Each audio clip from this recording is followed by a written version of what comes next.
Le masque du film Halloween a marqué l'histoire du cinéma et son thème musical encore plus. John Carpenter a composé lui-même la bande-son de ses films, une musique électronique minimaliste qui a révolutionné la manière de faire peur au cinéma. On est constamment dans des sons saturés, dans des sons suraigus, on a énormément de dissonances. Il y a des morceaux qui ne sont même pas de la musique, on est dans du sound design, on est dans des choses très bizarres, où on ne respecte plus aucun code de musique tonale. Au départ, ça fait vraiment partie de la personnalité de John Carpenter. Je raconte des histoires avec des images. Et ce qui compte, c'est l'image et le son. Avec un père professeur de violon, John Carpenter a grandi dans une culture musicale classique, même s'il admet être incapable de lire une partition.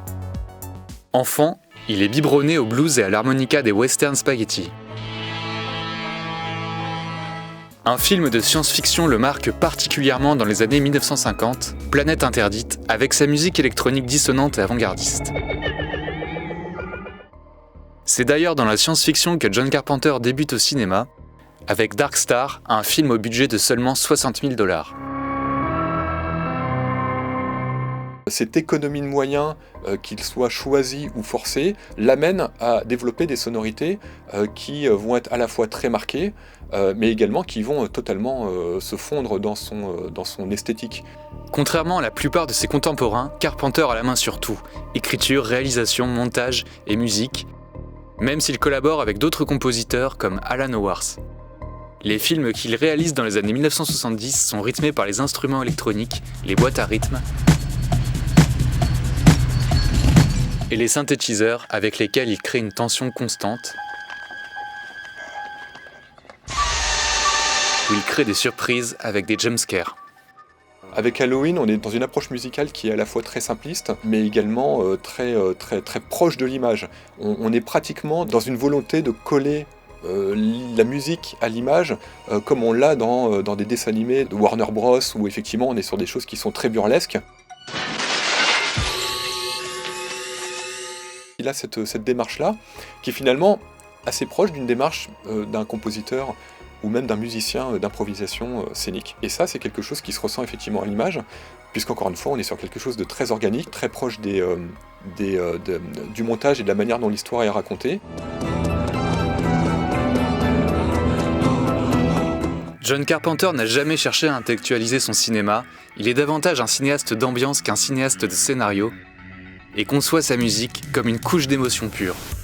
On est vraiment dans ce qu'on va appeler musicalement l'ostinato, donc quelque chose qui revient constamment au sein d'un thème, et il va broder des sonorités, des accords ou même des riffs de guitare avec ses musiciens par-dessus. À la fin des années 1980, Carpenter revient vers ses premières amours, le blues rock.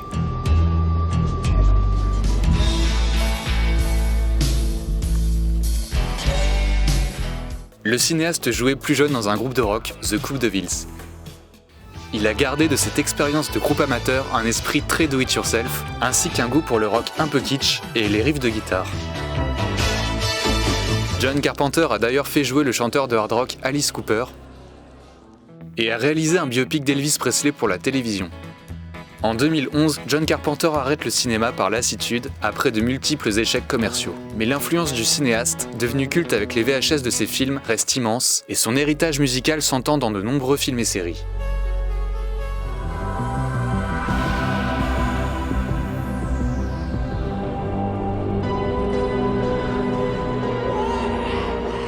De nombreux groupes, dont beaucoup de Français s'inspirent aussi du maître de l'horreur, Carpenter Brut, One Tricks Point Never ou Zombie Zombie.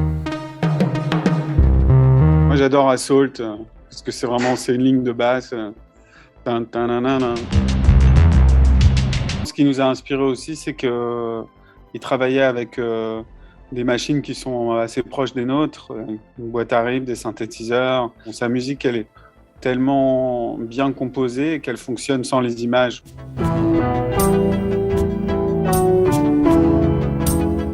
Nous, on met des nappes, on fait aussi des choses assez modales. Je trouve que les changements d'accords souvent font perdre le focus un petit peu.